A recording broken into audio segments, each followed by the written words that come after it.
Hello viewers, welcome to our channel. నేను మీ చరణ్ పరిమి. చంద్రబాబు గారు తిరుపతి లడ్డు విషయాన్ని ఎందుకు వెలికి తీశారు, దీని వెనకాల ఉన్న అస్త్రాలు లాభాలు ఏంటి, ఇది ఇక్కడ చర్చ. ఇప్పుడు ఎందుకంటే అందరికీ ఇది దేవుడికి అపచారం చేశాడు, సో దీన్ని హైలైట్ చేస్తున్నారు, ఇలాగే కనపడుతూ ఉంది. చంద్రబాబు గారు వచ్చేసి న్యాయం చేయబోతున్నారు అన్నట్టుగా ఉంది సీన్. సో జగన్ గారు వేరే మతస్థుడు కాబట్టి ఇలాంటి అపచారాలు జరిగాయని ఆల్రెడీ బీజేపీ నుంచి కొంతమంది స్టార్ట్ చేశారు.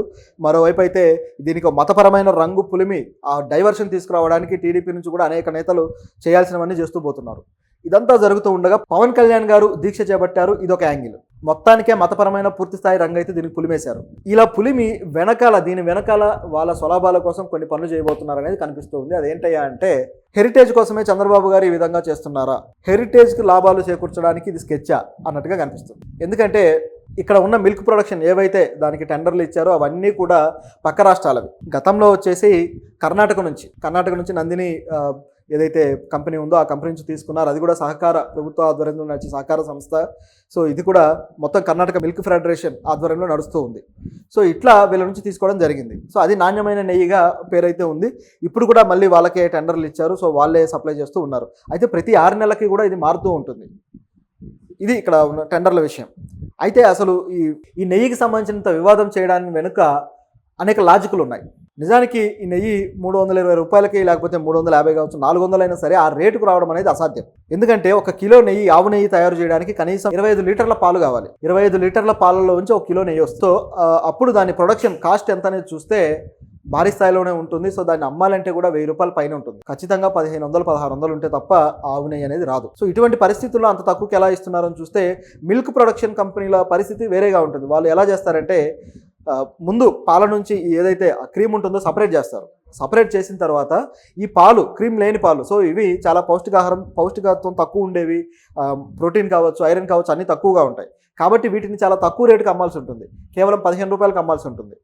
సో ఆ పరిస్థితి ఉంటుంది. అయితే ఇటువైపు చూస్తే ఆ తీసిన దాన్ని, ఇది కూడా లాభమే. వీటిని ప్రొడక్షన్ ప్యాకింగ్ చేసి వీటిని ఏం చేస్తారంటే, మనకే 35 రూపాయలకి హాఫ్ లీటర్ అమ్ముతున్నారు, మనం కొంటున్నాం కూడా.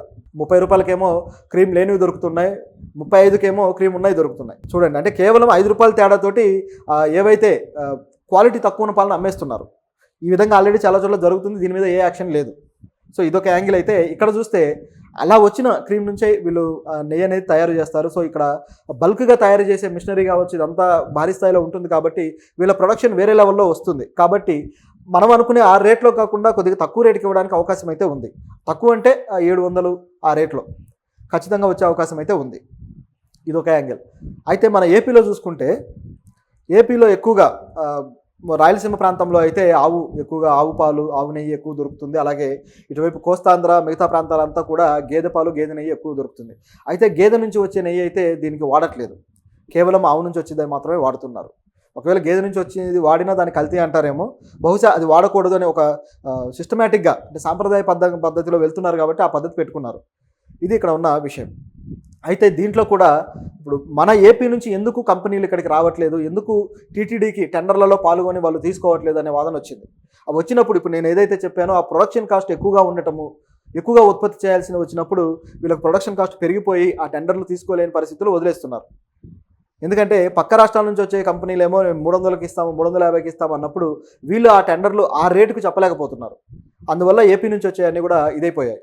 ఏపీలో కూడా నిజం చెప్పాలంటే అనేక సంస్థలు, సహకార సంఘాలు ఉన్నాయి. సంఘం కావచ్చు, అలాగే విజయ కావచ్చు, ఇట్లా అనేకం ఉన్నాయి. సో ఇవన్నీ కూడా సహకార సంస్థలు ప్రభుత్వ ఆధ్వర్యంలో నడుస్తూ ఉన్నా సరే వీటి వెనకాల ఒక రాజకీయపరమైన ఇవి ఉన్నాయి, రాజకీయపరమైన హ్యాండ్ తోటి నడుస్తూ ఉందనే అపవాదం ఉంది. సో దానివల్లే కొన్ని సంస్థలు అయితే దివాలా తీసి మూసేయాల్సి వచ్చింది కూడా, రాజకీయపరమైన ప్రభావాలు పెరగడం వల్ల, వాటిని సరిగ్గా నడపకపోవడం వల్ల. నిజానికి రాయలసీమ ప్రాంతంలో అయితే కనీసం 1,00,000 లీటర్ల పాలు ఉత్పత్తి చేయగలిగే ఇది ఉంది. అటువంటి పరిస్థితుల్లో మరి ఎందుకు వీళ్ళు తీసుకోవట్లేదు అనే ఇది వచ్చినప్పుడు ఇక్కడ ప్రభుత్వాలే కక్కుర్తిపడి, అంటే టీటీడీకి సంబంధించి టెండర్లు ఎవరైతే వేస్తున్నారో ఈఓలు కావచ్చు, అదేవిధంగా టీటీడీ చైర్మన్లు కావచ్చు, కక్కుర్తిపడి తక్కువ రేటుకు కోట్ చేసిన వాళ్ళకే ఇస్తున్నారు. అంటే వాళ్ళకు కూడా తెలుసు ఇది ఖచ్చితంగా కల్తీ అవుతుంది అని. అది సాధ్యమే కాదు కదా. ప్రొడక్షన్ కాస్ట్ 600 పడుతున్నప్పుడు 300కి ఏ విధంగా ఇస్తున్నారు నాణ్యమైన నెయ్యి 350కి? ఖచ్చితంగా ప్రొడక్షన్ కాస్ట్ తగ్గించుకొని మరీ ఇస్తున్నారంటే కల్తీ అవుతుంది అనే దానికి ఇది ఒక ఎగ్జాంపుల్.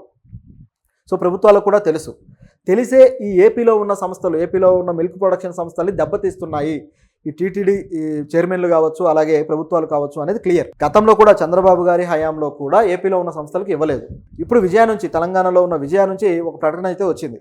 విజయకి సంబంధించి మిల్క్ ప్రొడక్షన్ చైర్మన్ ఎవరైతే ఉన్నారో మెయిన్ హెడ్ ఏమన్నారంటే, మాకు కానీ అవకాశం ఇస్తే టీటీడీకి మేము నాణ్యమైన నెయ్యిని అందిస్తాము అని చెప్పేసి ఆయన ప్రకటన అయితే చేశారు. ఒక లేఖ రాశాడు, బహిరంగ లేఖ. మరి విజయ డైరీకి ఇస్తారా లేదా చూడాలి. ఎందుకంటే ఇప్పుడు మన 2 స్టేట్లలో ఉన్న వాటికైతే ఇవ్వడానికి వీళ్ళు సిద్ధంగా లేరు. పైగా ఇచ్చినా సరే వీళ్ళు ఎంత రేట్ కోట్ చేస్తారనేది తెలియదు. వాళ్ళలాగా తక్కువ రేటుకి ఇస్తారా, లేకపోతే వీళ్ళు ప్రొడక్షన్ కాస్ట్ని బేరీజ్ వేసుకొని రేట్ ఇస్తారా తెలియదు. సో ఇది ఇక్కడ గమనించాల్సిన విషయం. ఇవన్నీ ఒక ఎత్తు అయితే, హెరిటేజ్కి సంబంధించి మరొక ఎత్తు. హెరిటేజ్ అనేది చంద్రబాబు గారి కంపెనీ. దానికి నారా భువనేశ్వరి గారు హెడ్గా ఉన్నారని అందరికీ తెలిసిందే. సో మిల్క్ ప్రొడక్షన్, లేకపోతే ఆ మిల్క్ నుంచి ఆ నెయ్యి ప్రొడక్షన్ ఏ విధంగా చేస్తారనేది వాళ్ళకన్నా బాగా ఎవరికి తెలియదు. సో వాళ్ళే ఏ రేటుకి అమ్ముతున్నారు చూస్తే మార్కెట్లో తెలిసిపోతుంది. వాళ్ళు కూడా కొద్దిగా తక్కువ రేటు పెట్టి అమ్ముతున్నారు. సో దీన్ని బట్టి చూస్తే దాంట్లో ఏ తరహాలో ఆ నెయ్యి ప్రొడక్షన్ జరుగుతుంది, దాని ప్రొడక్షన్ కాస్ట్ ఏంటి, అవన్నీ కూడా వాళ్ళకి వివరాలు ఉన్నాయి. ఇప్పుడు దీన్ని ఎందుకు ముందుకు తీసుకురావాల్సి వచ్చిందంటే, ఇక్కడ తృణమూల్ కాంగ్రెస్ నుంచి ఒక ఎంపీ ఒక వ్యాఖ్య చేశాడు. ఏమన్నాడంటే, చంద్రబాబు గారు హెరిటేజ్ నెయ్యి కూడా ఆ లడ్డుకి సప్లై చేయడం జరిగింది, దాన్ని ఎవరూ బయట పెట్టట్లేదు అని చెప్పేసి ఆయన ఒక బాంబు పేల్చాడు. చంద్రబాబు గారి హెరిటేజ్ కంపెనీ నుంచే ఆ నెయ్యి అనేది టీటీడీ కొంతవరకు వెళ్ళింది, కొన్ని నెలల పాటు అని చెప్పేసి ఆయన వాదన. ఎందుకంటే ఇక్కడ ఆయన వాదన కూడా కొంత లాజికల్గానే ఉంది.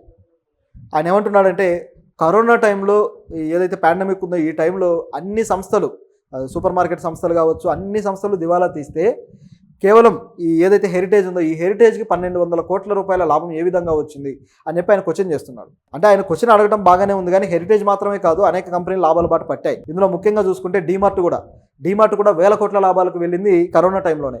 ఆ 2 ఏళ్ల టైం ఏదైతే ఉందో ఆ టైంలో పీక్ లెవెల్కి వెళ్ళిపోయింది. ముఖ్యంగా షార్ట్ లిస్టింగ్ అయ్యి, ఇది నిఫ్టీలో కూడా షార్ట్ లిస్టింగ్ అయ్యి అద్భుతంగా రిజల్ట్ అయితే చూపించి ఈ స్థాయికి వెళ్ళింది డీమార్ట్.